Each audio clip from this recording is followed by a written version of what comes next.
Hello, my name is Emma Green and I'm a student at Midwestern University studying occupational therapy. Today I'm going to tell you a little bit about occupation kits and what to include in them. I chose the occupation of painting, and today I'm going to show you a little bit about what's in a painting kit.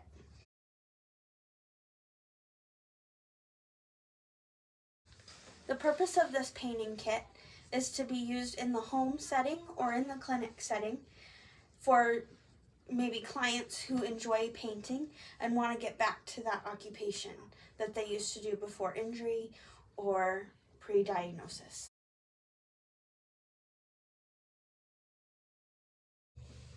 Things to include in your painting kit are some paper,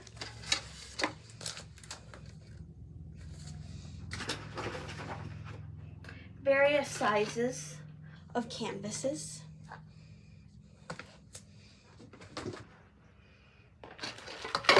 a tablecloth for easy cleanup at the home or in the clinic, a paint palette for mixing colors. I have 2 different sizes.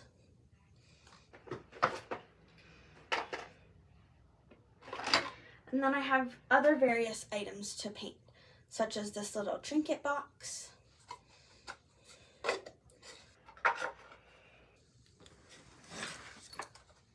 purse, and magic wand,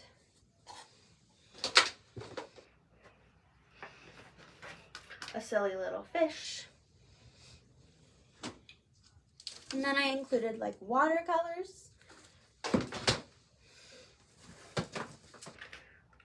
more canvases, stencils,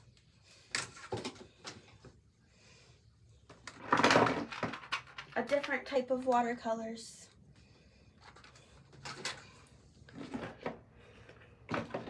finger paints, primary colors, acrylic paints, primary colors as well. Clients can practice mixing,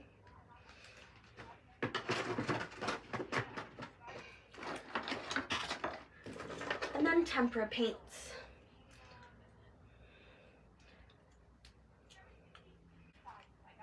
I include various types of brushes. This is a bottle brush, and I've added a pool noodle to the handle for a wider grip, and they can practice painting that way. And then I have various types of brushes, more wide-handled ones, and then smaller, finer ones. And I've adapted some of them with grips so that the client can work on their finger positioning and their tripod grasp.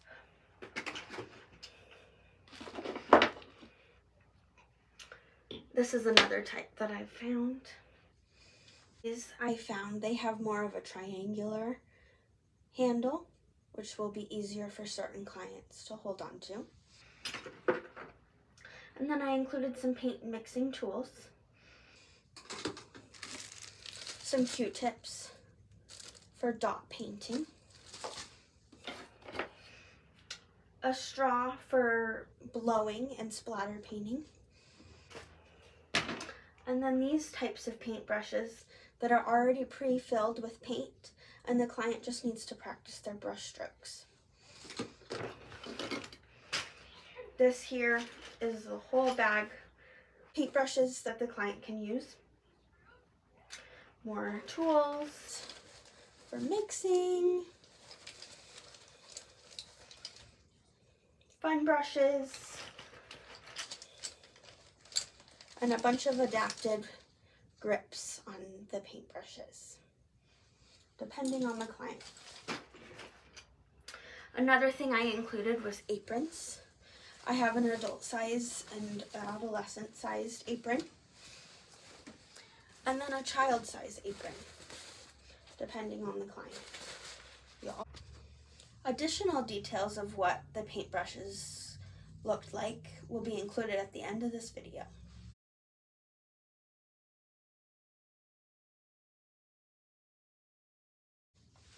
Someone who could benefit from this painting kit could be in the mental health setting. the client could benefit from this therapeutic journaling approach in painting, or they could have a positive outlook. I think this approach also brings conversation to the therapist and the client in a therapy setting.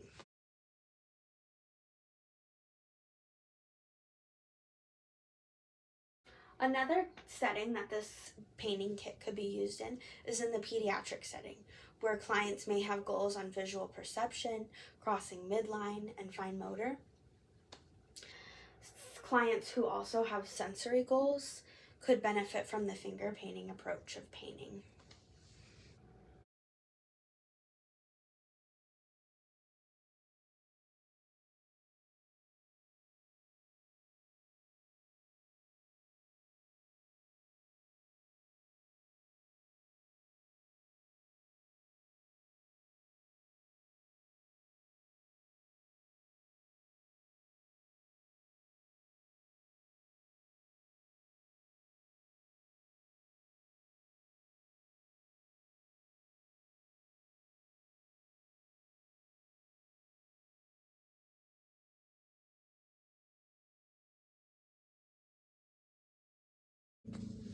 A few ways that you can grade up this activity is by moving the paint further away from the client or as to the opposite side of their dominant hand.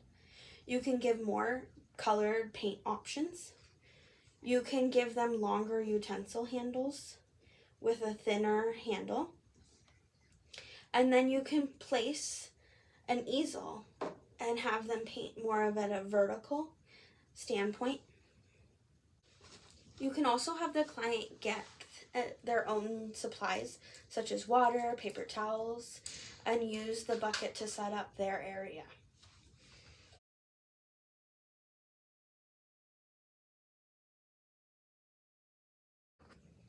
Some ways that you can grade down the activity are by giving them a set painting location and that have the supplies on the side of their dominant hand. You can give less steps and choices to the activity on what to paint. You can have the images of simpler painting ideas with limited detail. And then you can limit the instructions. Have it real simple, first, then steps. Another thing you can do is allow them as much time as they need to finish the activity and provide breaks for sensory and motor activity.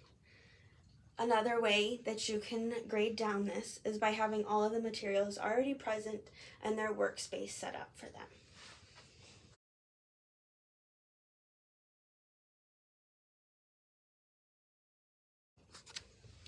Ways to adapt this activity are by providing finger paints. For clients who can't hold a paintbrush, you can provide them finger paints. That way they only have to isolate 1 or 2 fingers. Another way is by providing larger tools, such as the bottle sponge brush I showed. This right here is an adaptation to this brush. You can also add some of those other grippers I showed that can be used to get the tripod grasp. And then you can work on those handle grips and that act like the paintbrush strokes. Those painting adaptations allow clients to successfully complete the activity of painting. There are many different ways that this kit can be used in therapy for clients. You'll always be prepared with this kit.